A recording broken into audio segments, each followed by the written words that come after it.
Hi, Leah Swanberg here for Dottie Inez Cosmetics. Today I'm going to take you through the Mineral Foundation.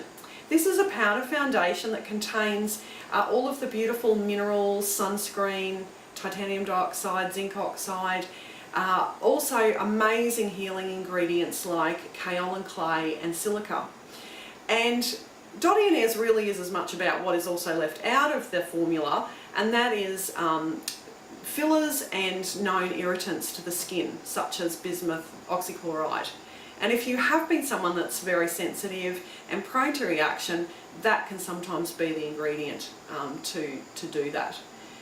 The Dottie Inez formula is really amazing for your everyday wear.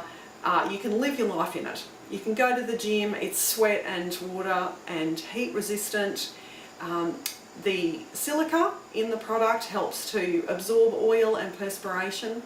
So you really, if you're prone to having an oily skin, then it's a great product for you.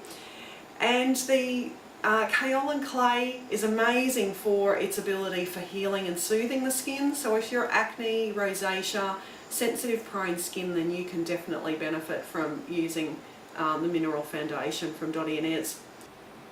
Okay, we're going to go ahead and show you how to use the product. The first step to preparation for your Mineral Foundation is to use a primer. I personally use the Dottie Inez Skin Nourishing Prime because I've got a drier skin. So I'm just going to pop one little squirt of the serum in my hand. And this just, by heating it in your hands first, it goes into the skin really quickly.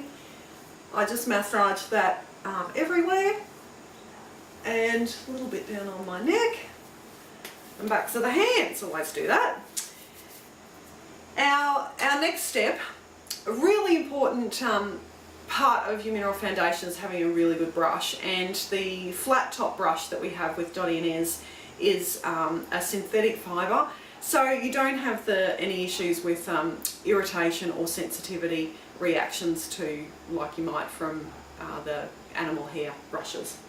And it's such a soft, beautiful, dense brush. That's what you want to look for in a kabuki brush.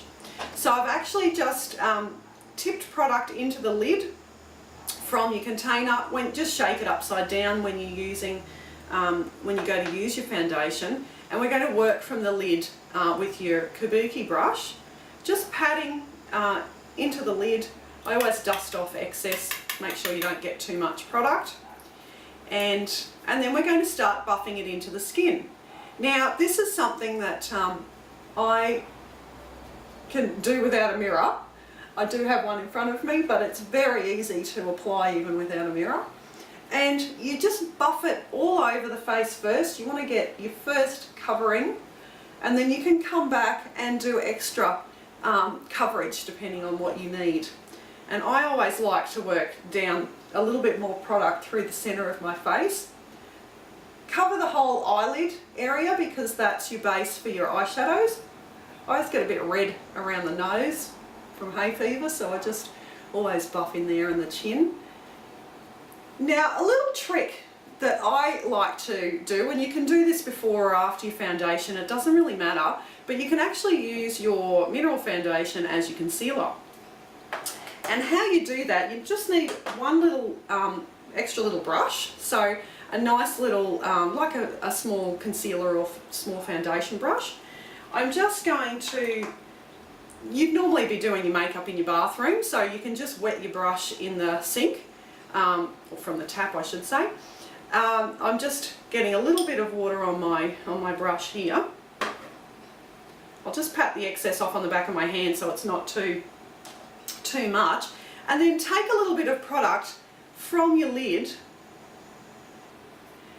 and just put it wherever you feel that you need extra coverage. So for me it's under the eyes. I always get quite dark there, and for the ladies that have acne or rosacea, if you've got any redness from broken capillaries, this can work amazingly.